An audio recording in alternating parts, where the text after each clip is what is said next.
한파에 폭설까지 겹친 대청호 마을이 고립됐습니다. 백길마저 중단돼 고령의 주민들이 애를 태우고 있습니다. 학교 졸업식도 온라인이 대세입니다. 강당 졸업식 대신 온라인에서 색다른 시도가 이어지고 있습니다. 코로나 팬데믹으로 지방정부의 역할이 더 중요해지고 있습니다. 지방분권이 가속화될 전망입니다. 여러분 안녕하십니까? 육지 속의 섬이라 불리는 대청호의 한 마을 주민들이 계속된 한파에 폭설까지 겹치며 사실상 이틀째 고립된 생활을 하고 있습니다. 주민들은 생계를 위해 위험을 무릅쓰고 빙판길로 덮인 호수를 건너 다니고 있습니다. 이채영 기자가 다녀왔습니다. 거대한 빙판으로 변해버린 대청호. 고령의 마을 주민들이 얼음 빙판 위를 아슬아슬하게 건넙니다. 깨진 곳은 없는지 나무 막대로 두드려가며 한 걸음씩 내딛습니다. 아픈 몸을 이끌고 병원에 갔다 되돌아가는 길. 마을에 가까워질수록 눈바람까지 강하게 몰아칩니다. 영하 20도에 육박하는 한파로 호수가 얼어붙자 호수 건너편에 사는 마을 주민들의 유일한 뱃길이 끊겨버렸습니다. 아이고 말도 마요. 미끼가 몇 번씩 주저앉으며 작대기 꼬장이나 짚고 있대요. 꼬장이 짚어서 그렇게 하고 왔어요. 제가 서 있는 이곳은 마을로부터 직선 거리로 700여 미터 정도 되는데요. 마을로 들어가려면 이 얼어붙은 강을 건너야 하는데 보시는 것처럼 밤사이에 많은 눈이 쌓여 얼은 상태를 확인할 수 없어 굉장히 위험합니다. 원래 마을 주민들을 육지로 실어 나르던 유일한 교통수단인 공기부양정은 수리를 맡겼지만 2,500만 원 수리비를 감당할 수 없어 언제 고칠 수 있을지 기약도 없습니다. 며칠 전엔 2톤짜리 철선을 타고 먹거리와 생필품을 사왔습니다. 이마저도 얼음이 깨진 곳을 오가다 고장나 그대로 발이 묶여버렸습니다.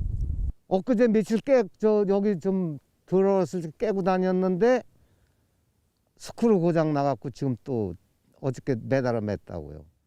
죽음을 무릅쓰고 강을 건너갖고 지금 다녀야 된다고. 외부와 연결된 산길이 있지만 눈까지 쌓인 데다 무려 13km를 걸어야 합니다. 취재진이 입구까지 가봤지만 언덕이 가파른 데다 임도 바로 옆은 비탈길 낭떠러지였습니다. 60, 70대 고령의 주민들에겐 사실상 무용지물입니다. 참다 못한 주민들은 얼음길 위에 400m짜리 안전 로프라도 설치해달라고 지자체에 진정서를 냈습니다. 고립된 주민은 10가구 18명. 소규모 오지마을이다 보니 행정의 사각지대에 있어 주민들의 목숨을 건 외출은 계속되고 있습니다. MBC 뉴스 이채연입니다. 수리비가 없어 공기부양정을 못 쓴다. 선뜻 이해 안 가는 이야기인데요. 댐 스몰 지역에 공기부양정을 지원한 수자원공사도 지자체도 이렇다 할 대책 마련 없이 주민들을 이렇게 위험한 지경까지 몰았습니다. 조미애 기자가 보도합니다. 지난 2015년 대청댐 수몰 지역인 옥천군 오대리 마을은 공기부양정이 도입됐습니다. 잦은 정비가 필요하다 보니 수자원공사는 해마다 500만 원 수리비 예산을 책정합니다. 그러나 최근 수리업체에서 받은 견적은 2,500만 원, 예산의 5배입니다. 공기부양정 하부 튜브에 구멍이 나고 전동기, 실린더 등 곳곳이 문제기 때문입니다. 수자원공사는 지난 2년간 날씨가 포근해 사용하지 않으면서 관리가 소홀했던 탓이라며 정해진 예산 외에는 집행이 불가하다는 입장입니다. 한 2년 동안 안 쓰셨잖아요. 얼음이 안 얼어가지고. 그러다 보니까 이제 관리를 너무 소홀히 하신 거죠, 어떻게 보면. 그러나 주민들은 관리 소홀 때문이 아니라며 지난해 8월 용담댐 방류로 침수 피해가 컸다고 억울함을 호소합니다. 갑자기 물이 늘어나다 보니까 용담댐에서 급 방류를 했잖아요. 그러니까 그게 물에 잠겼어.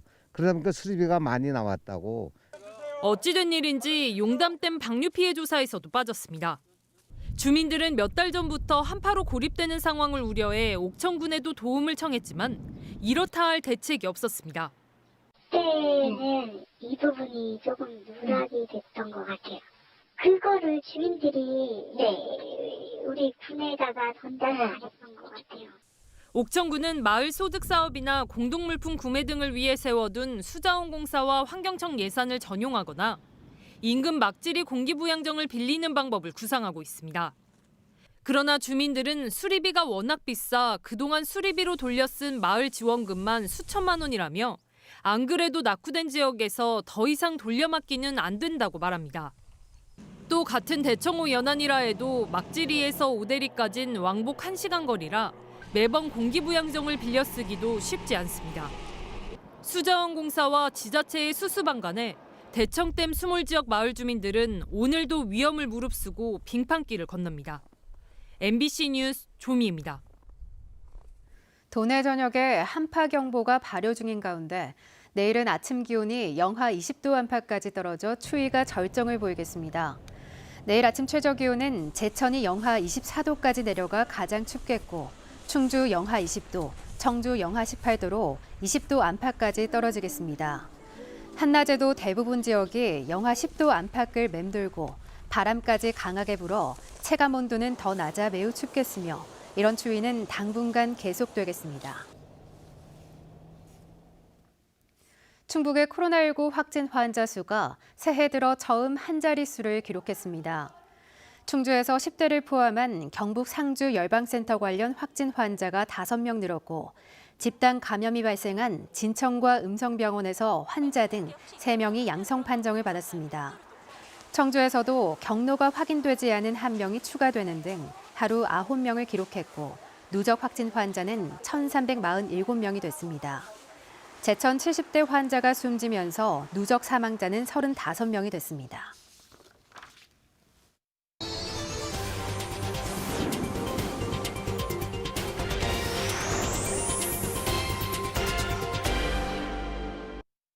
코로나 이후 달라질 우리의 삶과 관련한 기획 보도 시간입니다.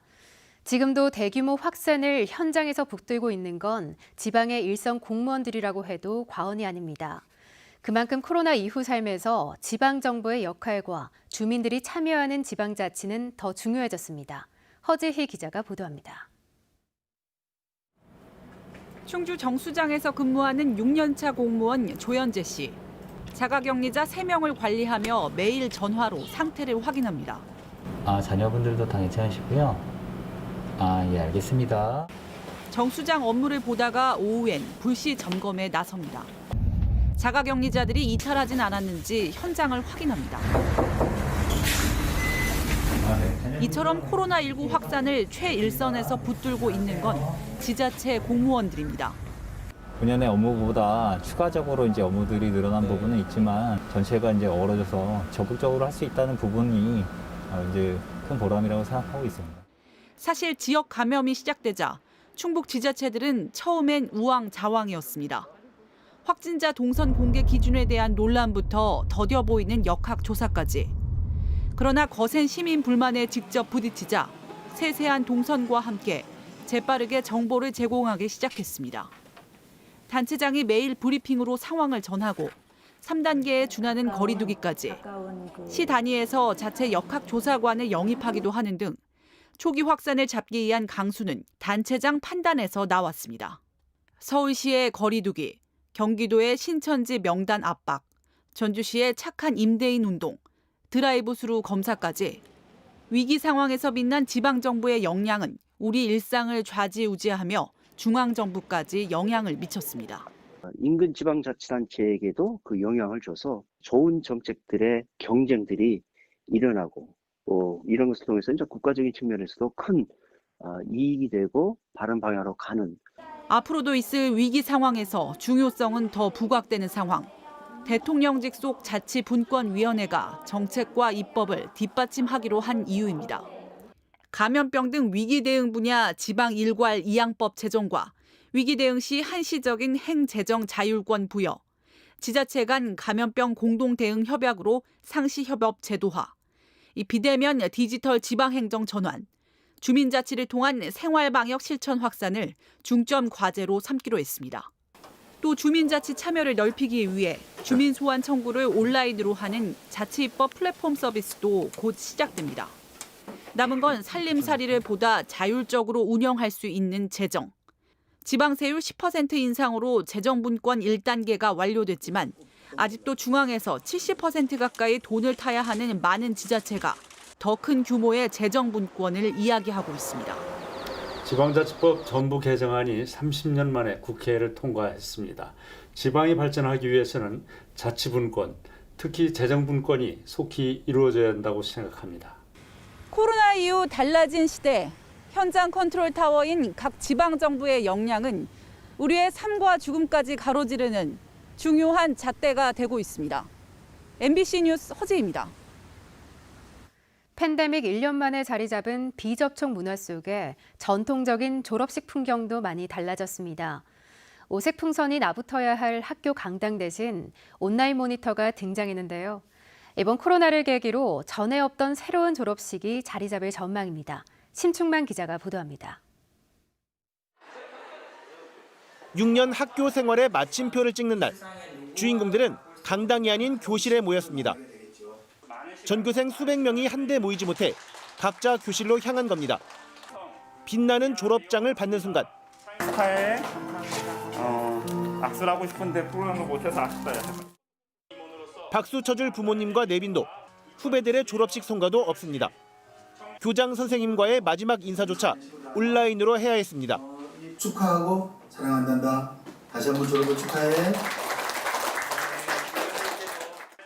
지난해 등교조차 제대로 못한 졸업생들에게 졸업식은 이렇게 40여 분 만에 마무리됐습니다. 개인적으로 반해서 하니까 좀 작은 졸업식이 된 것 같아요. 좀 아쉽기도 해요. 저 멀리 꽃다발을 들고 기다리는 부모들은 온라인 생중계를 통해 자녀의 졸업식을 원격으로 지켜봐야 했습니다. 어색하다는 느낌이 많이 들지 아무래도. 졸업식 하면 뭐 친구들하고 부모님 와서 꽃다발 막 이런 저희가 행사가 많이 없어지니까. 전통적인 강당 졸업식을 대신해 부모와 학교 구성원들이 온라인으로 소통할 미디어 콘텐츠를 제작하는 등 전에 없던 온라인 졸업식에 맞춰 새로운 프로그램이 시도되기도 했습니다. 기존에는 항상 보면은 해왔던 그런 계획서도 있었고 그런 반면에 올해 같은 경우는 생각하면 무에서 유를 창조해야 되는. 확진자가 나온 일부 학교는 이런 졸업장마저도 택배로 받아야 하는 상황. 누구도 원치 않았던 팬데믹 사태를 계기로 졸업식의 개념과 전통적인 형식도 큰 변화를 맞게 됐습니다. MBC 뉴스 심충만입니다. 우리 국민은 위기일 때 딛고 일어서는 DNA가 있습니다. 1998년 IMF 때도 그랬고 이번 코로나 위기도 넘어설 수 있습니다. 모두가 하나였던 23년 전 그 시절을 청교화 기자가 라떼 뉴스로 소환했습니다.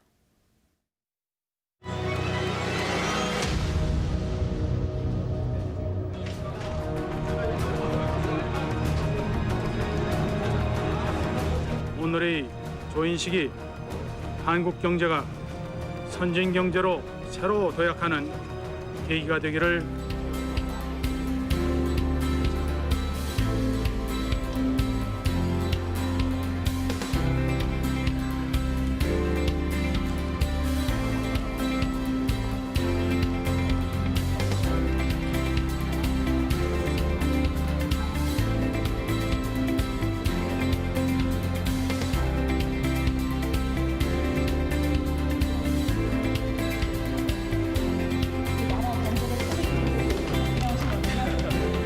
어떤 거 가지고 나오셨어요? 저는 결혼 예물하고 애기 돌반지 갖고 왔어요. 저는 저희 시어머니께서 생전에 끼시던 반지를 가지고 나왔어요.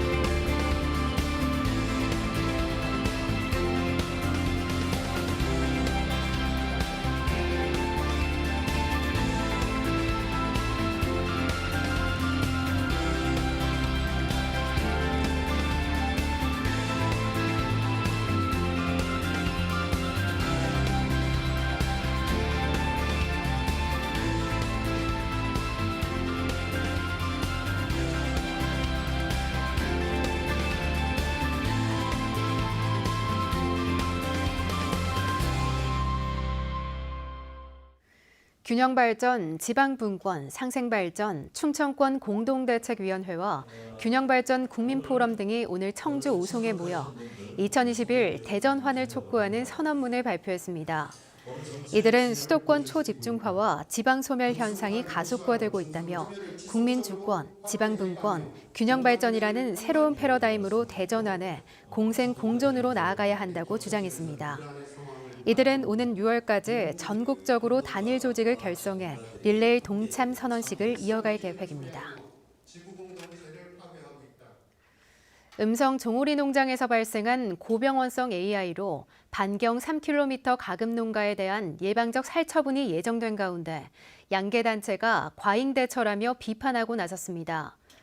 대한양계협회는 성명을 내고 최근 AI 발생 양상은 특정 지역 내 수평 전파가 아닌데도 3km 살처분 정책을 고수해 지난 40여일 동안 1,300만 마리가 죽었다며 범위를 500m로 좁혀야 한다고 주장했습니다. 음성군은 오는 9일까지 AI가 발생한 종오리 농장 반경 3km 이내에 있는 4개 농가 가금류 37만 7천여 마리를 살처분할 예정입니다. 뉴스를 마칩니다. 고맙습니다. 눈 온 날엔 어묵탕에 소주가 최고라는 사람부터